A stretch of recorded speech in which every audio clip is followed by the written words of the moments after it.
Good evening, everybody, and welcome to Tucker Carlson Tonight. I am not Tucker. I'm Brian Kilmeade, and according to the schedule, I am in for Tucker for at least an hour. It's hard to believe that it has been nearly a month since Joe Biden promised to evacuate every American from Afghanistan. Any American who wants to come out, we will get you home. He said that. It's a talking point that many administration officials have continued to repeat. The administration's allies, people like Senator Chuck Schumer, is saying it too. For example, I'll put this in quotes because he said it. Joe Biden rescued every American from Afghanistan. Isn't that interesting? It was an extraordinary success, they continue to insist. But is it true? No, it's not true, at least according to Biden's own State Department. Just today, Secretary of State Anthony Blinken muttered his way through a press conference saying that the Taliban is not allowing charter flights to depart Hamid Karzai International Airport in Kabul. As of now, the Taliban are not permitting the charter flights to depart. They claim that some of the passengers do not have the required documentation. While there are limits to what we can do without personnel on the ground, without an airport with normal security and procedures in place, we are working to do everything in our power to support those flights and to get them off the ground. At another time, I'll go over why we don't have anyone on the ground and we don't have any control of anybody's airport, but that's for another show. What Anthony Blinken didn't say is those flights include American citizens, though it's not clear how many. Over the weekend, White House Chief of Staff Ron Klain said there were approximately 100 American citizens left in Afghanistan. About a week ago, Blinken said it was anywhere from 100 to 200. These numbers likely don't include green card holders, since even the administration doesn't have a clear number of how many of them are actually in Afghanistan. What Blinken also didn't mention was that the Taliban aren't the only ones blocking flights from leaving Afghanistan. Fox News has obtained an exclusive email showing the State Department is blocking flights as well. The emails are from a retired Marine named Eric Montalvo, who is operating his own private evacuation flight from Afghanistan. Flights, I should say, it's plural. According to those emails, the State Department is refusing to give charter flights approval to land in other countries. The State Department also told Montalvo the private flights would not be allowed to land at the Department of Defense bases, even though they were transporting American citizens, and those are American bases. Quote, you need to find another destination country, and it can't be the U.S. either. Well, isn't that nice? None of this is stopping Afghan refugees from arriving in the U.S., however. According to General Glenn Von Herk, I should say, of U.S. Northern Command, less than half of the Afghan refugees coming to the U.S. are special immigrant visa applicants who we kind of want here. There are thousands of Afghans we know little to nothing about that are coming here, and yet they're allowed to land on U.S. bases in our country. According to a recent report, one male Afghan refugee was recently detained at Ramstein Air Base in Germany after explosive material and blasting caps were found in his carry-on luggage before he boarded his flight to Ramstein. U.S. officials reportedly believe the materials were related to his work and not terrorism. Is his job to be a terrorist? Just a thought. But he was still placed on a restricted list. Now, normally, all of this would be a crisis for the State Department, and they'd be focused on fixing it, right? But officials at the department are a little busy with apparently more pressing matters. For example, the number of women in the Taliban's new government. Yesterday, a statement to The Hill, a State Department spokesperson expressed concern about the lack of female leadership in Afghanistan's new interim government. Could it be the Taliban doesn't really like women too much, doesn't give them jobs? But I digress. Quote, we have made clear our expectation that Afghan people deserve an inclusive government. Wow, you talk about a strongly worded statement that'll get everybody's attention. The Biden administration is already familiar with at least some of the new government senior leaders. Why? Because we already caught them on the battlefield and then released them. Remember this? The new Taliban senior officials were Gitmo detainees that former President Obama traded for a traitor. A former U.S. Army sergeant named Bo Bergdahl was back in 2014. At that time, Susan Rice, by the way, she's still playing in the White House, said the most important thing was Bergdahl's well-being and not the fact that 4 terrorists had just been released back into the Taliban leadership. He served the United States with honor and distinction, and we'll have the opportunity eventually to learn what has transpired in the past years. But what's most important now is his health and well-being, that he have the opportunity to recover in peace and security and be reunited with his family. And eventually be tried for treason, but I digress. President Obama also insisted there was nothing to worry about. Let's listen. We will be keeping eyes on them. Is there the possibility of some of them trying to return to activities that are detrimental to us? Absolutely. That's been true of all the prisoners that were released from Guantanamo. There is a certain recidivism rate that takes place. I wouldn't be doing it if I thought that it was contrary to American national security. Well, it is, and you did it anyway. It turns out it was contrary to American national security. The former Gitmo detainee is now holding the following government positions in Afghanistan. Jot these down. Acting Minister for Information and Culture, Acting Minister of Borders and Tribal Affairs, Acting Defense Minister, the Acting Director of Intelligence. Of course, all this depends on Senate confirmation. Also, Abdul Haq Wastiq returns to a position he held with the Taliban before the 9/11 attacks. Joe Kent is a retired Army Special Forces and former CIA paramilitary officer. He joins us now to react to all of this latest chaos. Hey, Joe, can you make sense of this? No, there's no sense to be made. The only lesson that we can take here is that we cannot negotiate with terrorists from a position of weakness. Going back to the Obama administration, that's been the lesson, the disastrous Bergdahl debacle that put those terrorists back in power after they got a U.S. taxpayer-funded vacation to Gitmo, essentially. And then the deal that Biden failed to negotiate with the Taliban to get all of the Americans out. This just shows that the culture from the top matters.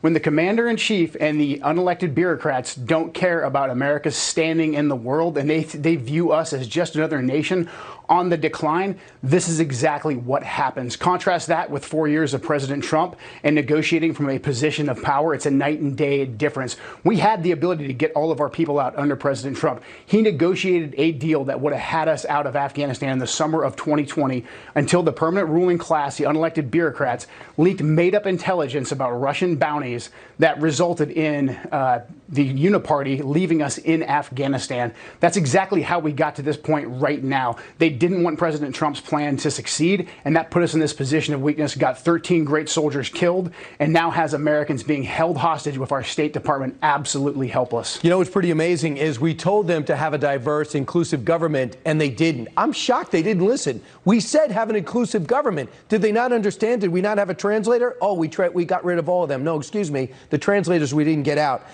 Among the other people in important positions is Siraj Haqqani. Who is he? A designated global terrorist by Washington who we have on a wanted list for $10 million. So we couldn't get that glossy headshot from him, so we were forced to use the wanted photo we had up. How's that going for inclusive?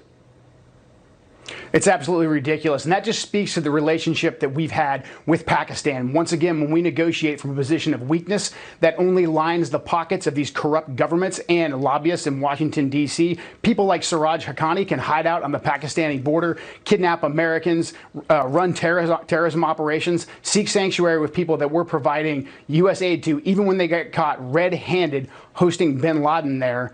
We still continue to pour U.S. aid into them. We need a massive amount of accountability. Our government and our permanent ruling class is an absolute disgrace to all the lives that have been lost over there. That's exactly why I'm running for Congress, to bring accountability to our permanent ruling class. That's why I was honored that President Trump provided me with his endorsement to bring the America First agenda back, to put an end to all this excessive waste and all of the lives being taken by the hubris and the hubris and lies of our permanent ruling class. Joe, the thing is, I really think we needed somewhat of a presence in the area. I did not want to give it right to the terrorists. And already, one of the people infecting the new Taliban government directly linked to al-Qaida, he was the liaison between the two, which led to the 9/11 attacks. Keep in mind, too, Sue Gordon, who's the Deputy Director of National Intelligence, said this about our future intelligence operations. We have to use some non-traditional partners now to find out what's happening in the region. Jot this down. Russia, China, Iran, and Pakistan will have to be our eyes and ears in the region. Can you please tell me what Joe Biden was doing for the last 50 years that he brought us this mess? No, that's an absolute lie. We have the ability to collect intelligence without having a permanent military presence there, without propping up these made-up governments. The problem is limited intelligence operations, limited counterterrorism operations. They don't provide income for the military-industrial complex. So you're hearing all these folks that are the so-called adults in the room, the so-called experts in Washington, D.C. saying, well, now we just have to accept the fact that we're a power in decline and we're going to rely on all these other powers in decline. And this is just the way that it is, unless unless we go back in. So that's the problem right now that we have. We're presented with this binary choice. It's absolutely false. It's exactly why I'm running for Congress, to change this and to bring some accountability to Washington, D.C. The good news is, Joe, and I think you agree, we have good war fighters. Our commanders do not live up to what our war fighters deserve, and they're ready to go. And we got the best R&D people on the planet, so we don't have far to go. We just need better leadership. Joe Kent, best of luck in your race. That's exactly right. Thank you very much. All right, let's continue this talk. Joe Biden is asking Congress for $6.4 billion to help resettle Afghans in the United States. Really? The administration says it's expecting 65,000 Afghans. I heard 95,000, but 65 are going to arrive in the U.S. over the next month. And it plans to offer a lot more than just safe passage. In the upcoming government funding bill, the Biden White House is asking Congress to give green cards and a pathway to citizenship to any unvetted Afghan that arrives in the U.S. between July and the end of the next fiscal year. Afghan refugees would also be allowed to access entitlement programs like welfare, food stamps, and public housing. That's why they're upping our taxes. We have to feed the rest of the world. And they could obtain driver's licenses. Why not? Sean Duffy is a former congressman and Fox News contributor, and you are outraged. I could tell by your body language when I was actually reading this. But this is what they're going to ask for. Can Congress say no to Afghan refugees on military bases? Someone's got to write the check. So they can, but here's the deal. So Joe Biden, 50 years in the swamp, is really smart, right? He's going to put this language in what's called the CR, the continuing resolution. That's the bill that funds the government at the end of this month. If that bill doesn't pass with this money in it, the government shuts down. So he's going to put Republicans in a tough spot to have to say no to this funding for these 65,000 refugees, or the government shuts down and Republicans will be blamed. But Brian, I mean, I'm listening to your whole monologue. These are a bunch of incompetent idiots. To think that it takes months, if not a year, to vet these refugees, people who we actually know, people who work with us as interpreters or contractors or employees, they're vetting tens of thousands of Afghanis in a matter of a week or two and sending them to America. And as you mentioned, giving them gold-plated entitlements, health care, housing, insurance.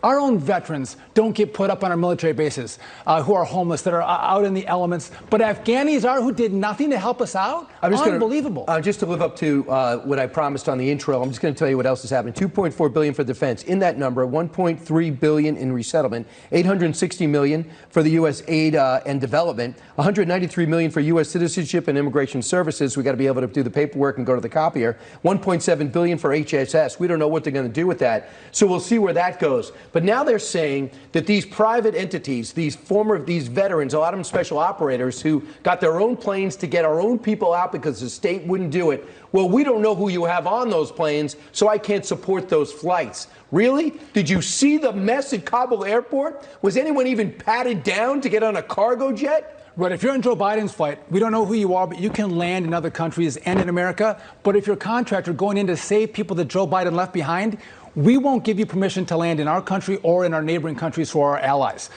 Again, Joe Biden's leaving our people behind. And to think that we have men and women who served in the military who are willing to risk their lives and their resources to say, we don't leave anybody behind, we'll go save them. But Joe Biden is saying, no, you can't go get our people out.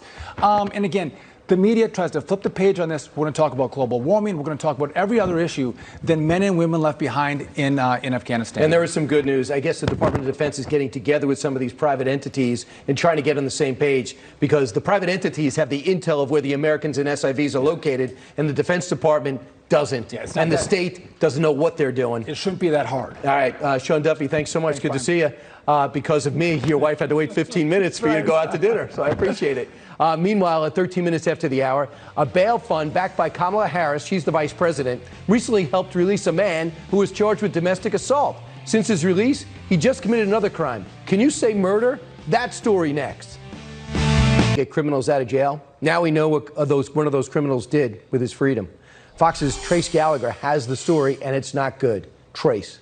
Hey, Brian, last week, 47-year-old George Howard was driving a white Volvo on Interstate 94 in Minneapolis when he got into a road rage incident with a man in a blue BMW. Both cars then pulled over, and when the man in the BMW, 38-year-old Luis Ortiz, got out, police say Howard shot and killed Ortiz, then sped away. It was caught on surveillance and Howard was quickly arrested. But we should note two things. One, because of previous convictions, George Howard was banned from having a gun. And two, Howard might still have been in jail after being arrested for domestic assault in early August, but instead he was released on bond posted by the Minnesota Freedom Fund, the very same group that Vice President Kamala Harris supported in June of 2020. At the time, she tweeted, quote, "If you're able to chip in now to the Minnesota Freedom Fund to help post bail for those protesting on the ground in Minnesota." She then linked to the group's donation site.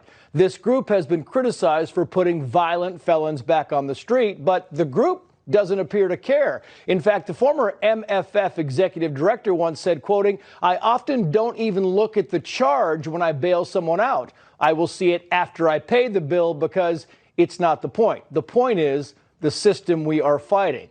The family of Luis Ortiz might dispute that point. And we don't know how Vice President Harris feels about the shooting because, no surprise, neither she nor her spokespeople would comment. Again, Brian. Trace, thanks. Yeah, she's busy campaigning for the governor to keep his job out in California. Definitely a priority. 21 minutes now after the hour. Let's change gears. Sandy Cortez is not happy with that Texas law banning abortions after a fetal heartbeat is detected. Here's her meltdown from last night. Did you catch that? Sandy Cortez started to say woman, but then she changed it to menstruating person. She also tweeted this out, quote, "Trans men and non-binary people can also menstruate, ... GOP are mad at this and are protecting the patriarchal idea that women are the most valuable as uterus holders." Candace Owen is the host of Candace. She joins us now as we talk a little biology and physiology. Can you make sense of that rant?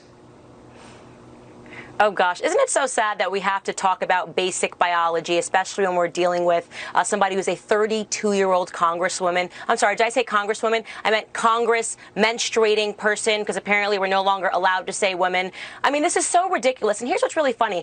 She immediately cripples her own argument here, right? Her argument is that the evil GOP, they're taking away actions that women were allowed to take via abortion.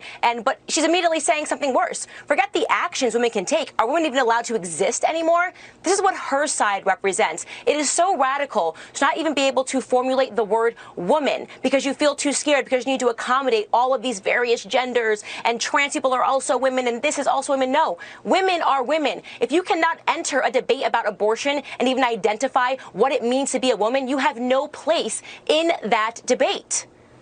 So you look at this Texas law, and she immediately says, of course, doesn't want to commit to a gender, but also says, pack the court, blow up the filibuster. Does she have a constituency, Candace? Is she an army of one with a big profile? Does she speak for a lot of people?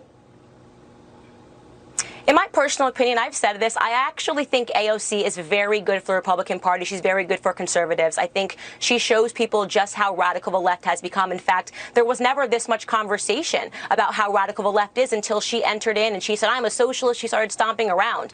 And so people may not like her platform, but I think it is for the better. You know, when she does something like she did today and she says, oh, the patriarchy and patriarchal ideas and all of this stuff that they're saying, and they're reducing us to a uterus, while at the same time not recognizing that she's reducing women to the idea that we're just menstruating persons, which is way worse. I'd rather be a uterus than be referred to as a menstruating person. You know, it's good for our side. People need to see this. People need to see just how radical the left has become. So, Candace, we're just getting this in now. Larry Elder is the leader. If they're going to recall Gavin Newsom, he'll be the next governor. He's leading the Republican side. And evidently, he just had a major confrontation in Los Angeles. We're just getting this tape in. Let's just watch it together.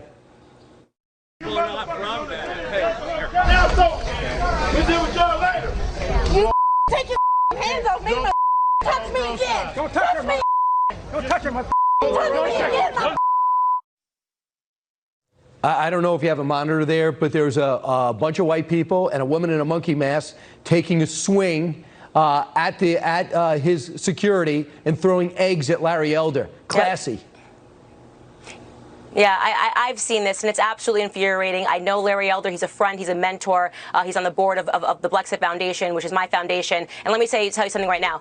If this was on the other side, if a white woman wearing a monkey mask threw an egg at a black Democratic candidate, this would be wall-to-wall coverage. And actually, this might actually constitute a hate crime in Los Angeles. We need to find out exactly who this woman is. She needs to be arrested, and charges need to be brought, because this is absolutely criminal and disgusting, and it might be racist. I'm unsure why she was wearing the monkey mask. I have no idea why she was wearing it, but I'd like to see more information about that. Right, very interesting. They also called Larry's son, some of his entourage son. And keep in mind, too, this is somebody they're trying to label the black face of white supremacy, which is ridiculous on its face and its definition.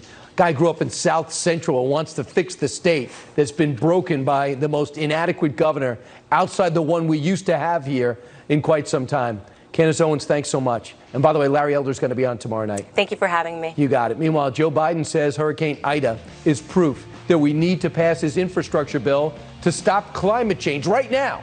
But he's overlooking some very important evidence. We will show it to you right here, straight ahead. Bring up the climate change is going to destroy us all. Climate change poses an existential threat to our lives, to our economy, and the threat is here. It's not going to get any better. The storms are going to get worse and worse and worse. And so, folks, we got to listen to the scientists and the economists and the national security experts. They all tell us this is code red. The nation and the world are in peril. Really? They all tell us that? What Joe Biden didn't mention is that since 1945, the number of hurricanes that have made landfall actually declined by more than 30%. But Joe Biden doesn't care. He's using these disasters for political purposes. He says we need to pass his infrastructure bill to stop climate change. He also says we need to end all carbon emissions. We are going to deal with climate change and have zero emissions, net emissions by 2050. By 2020, make sure all our electricity is zero emissions. We're going to be able to do these things, but we've got to move. Right. We've got to move. He also added that we no longer call tornadoes tornadoes. We still do. Joe Bastardi is a meteorologist and author of the book, The Weaponization of Weather in the Phony Climate War. Joe, is the Earth in peril? Does everyone agree with that? Well, life has never been better on planet Earth, and that's because we adapt to whatever warming is actually taking place a lot better than if it actually got a lot colder. But let me just say this. I was with my father, who's a meteorologist, and I was with him Saturday night at a wedding. He said, Joe, just mentioned two names, Connie and Diane, 1955. And I said, that's a good idea since Joe Biden comes from Scranton, Pennsylvania and lived in the Delaware River Valley. I was wondering if he had any idea what those two hurricanes did within 5 days of each other. They made Ida. Now, look, Ida was bad, but it was localized over New York City and North Jersey. We had an unbelievable situation in 55, and that was after the hurricane season of 54 that brought us Carol, which put Providence underwater, Edna, which hit Cape Cod, where Barack Obama is, and then Hazel. 54, 55, back-to-back on the eastern seaboard. Unbelievable. How about 1933, September 4, 1933? Two major hurricanes hitting the United States on the same day. The weather was hard to believe back in the 30s, 40s, and 50s. I'm going to give you another example, folks. If you think it's bad now, let's look at Long Island out to Cape Cod. From 1938 to 1991, hit by a hurricane once every 7 years. Since 1991, have not been hit by a hurricane once. Even Henri, trying to come in from the Atlantic 2 weeks ago, fell apart trying to do it. How about wildfires, right? We all hear how bad wildfires are. They are a disaster where you get hit, folks. But this year is 86% of the average over the past 10 years acreage burnt, which is 20% of 1926 through 1935. Now, Ida, right? Listen, my company is involved with one of the bigger, I'm going to say their name, they gave me permission, Orion Holdings, all right, down in Houston. And they're based, they have clients from Alaska all the way down to the Caribbean. We had them warned about that Texas freeze 6-7 days in advance, which was the equivalent of a Category 5 weather event. We had them hunkered down for Ida Wednesday when the system wasn't even named. How do we know that? Because we line up the patterns that we see globally. 1955, the year of Connie and Diane, we had the same kind of tropical activity in the Pacific, same kind of pressure pattern in the Atlantic. What's the moral of this story? These things can be seen. They've happened before, folks. They are not. I'm not going to say they're easy to predict because that's why I have a job. But are we? I know you're predicting it, but are we causing it? Is it something that the human beings are doing? Well, let's put it this way. We have something that you learn the first year you're in meteorology called Le Chatelier's principle. Any system that has something foreign introduced to it or excess naturally tries to fight back. So let's just say CO2 is causing some kind of problems. The sun, the oceans, stochastic events, the very design of the system always try to fight back. And at the very least, you can't tell what CO2 is doing. You know what weather and climate is, Brian? And you can take this to the bank. It is nature's eternal search for a balance she cannot attain because of the very design of the system. And so that's what it's all about. It's about question of balance. You're not denying science. You're saying that we have to look at the whole picture and not get in line, because that's not what science is about. Joe Bastardi, thanks so much. Thank you for having me. Pick up his book, The Weaponization of Weather in the Phony Climate War. Joe Bastardi, thank you. Meanwhile, Tucker's back next with a must-see interview. Don't miss it. Plus, complete silence from other networks on the damning report we brought to you on Anthony Fauci's ties to the Wuhan lab. The White House press secretary literally ran out of the room when asked about it. That video's coming your way. Press briefing earlier this year, she made one key promise. She said Joe Biden's objective was to, quote, bring transparency and truth back to government, and to share the truth when it's hard to hear. But today we learned that apparently the truth doesn't include information related to Anthony Fauci's role in the funding bat coronavirus research at the Wuhan Institute of Virology. When Jen Psaki hears questions about that, suddenly the truth is not that important. A follow-up on the story about Dr. Fauci yesterday in The Intercept, the documents released that shows he was untruthful about the gain-of-function funding. I think she's going to circle back, but you know what? I'm going to move on for now. In the meantime, all the networks, ABC, CBS, and NBC, were too preoccupied to cover Anthony Fauci's role in funding the pandemic. Instead, they used their nightly newscast to peddle lies and stoke hatred about Texas's new election integrity law. It would be nice if some network, maybe CNN or MSNBC, could do their jobs, look into the story The Intercept brought out, but we won't get our hopes up too high because we've been watching them. Meanwhile, there's no doubt the power of the presidency has declined since the 1970s. Curtis Yarvin is a conservative blogger who runs a Substack called Gray Mirror. He has thought a lot about this topic. He joined Tucker for a brand new episode of Tucker Carlson Today. He explained that people often don't understand what they're voting for when they select a president. Here's part of that conversation. When you look at the way this ruling class works and governs, it's a very different thing from these sort of abstractions that you learn in 11th grade civics class. And, you know, and when you grow up in it, you feel it, you know, extremely intensely. And so, for example, people will go and they'll vote for president, and they'll, you know, they sort of vote as if who was sitting in the White House, you know, was who was in power. And they'll use these terms like, you know, Trump is in power, Biden is in power, et cetera, et cetera, et cetera. And it's like, guys, Americans, when you're inside the belly of this beast and you look at the White House as an organization, and the White House is not even really properly controlled by the president. You know, the White House's whole budget and organization is set by Congress. It's full of permanent employees. It's not even, but if you look at the White House as a whole and measure its kind of relevance to the normal process of the executive branch, of the actual government that people like our parents lived and worked in, you're like, it has almost no relevance at all. In the deep state, you know, as Americans, it's a Turkish word that Americans have learned to use. It's a great word. You know, in the deep state, the way you regard this election, this stupid, really ceremony that happens over there, that's like there's a clown show for the clowns. It's like a storm on the surface above a coral reef. You're a fish in the reef. You know, you're going about your fishy business. You know, you're eating algae or whatever. There's a big storm. You know, you're kind of sucked back and forth a little bit. You feel it. You know, it makes it a little harder to nibble algae. But like waves are not breaking on you.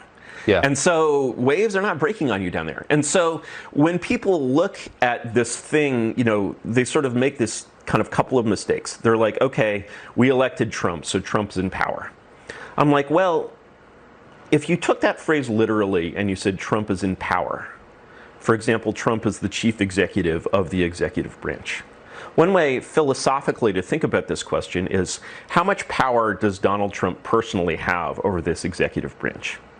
That's a hard thing to measure, but one way to measure this is to know that it has two endpoints. So he could have no power, or he could have complete power. He could have 0 or 1. So where is he in his power over the executive branch, which constitutionally is under his complete control? Where is he in terms of his power over this organization? Is he closer to 0 or closer to 1? So one way to ask that question is to say, well, could we increase his power by 10 times? Could we make the White House 10 times as powerful over the executive branch? Very easily. Could we imagine, at that point we're reaching the powers of, say, LBJ? Could we make the White House 100 times as powerful over the executive branch? At this point, we're up to the powers of FDR. So, people think when they vote for Donald Trump that they're voting for the same job that FDR had. They're actually voting for like 0.01% of that job, which is a really serious, that is a really serious misinterpretation of reality. And foisting that level of a misinterpretation of reality on people is actually, it's a really serious offense. It's really not good. And so why is it not good? It's not good because you're gaslighting people. Wow, I have to watch the rest of that, and so can you. You can watch Tucker's full interview with Curtis Yarvin on Tucker Carlson Today by going to foxnation.com right now. The in-depth conversation went on for over an hour, and now you can double-click on it. Meanwhile, we're not done. The left has just thought of a new way to punish people who have not taken a COVID vaccine. That story next.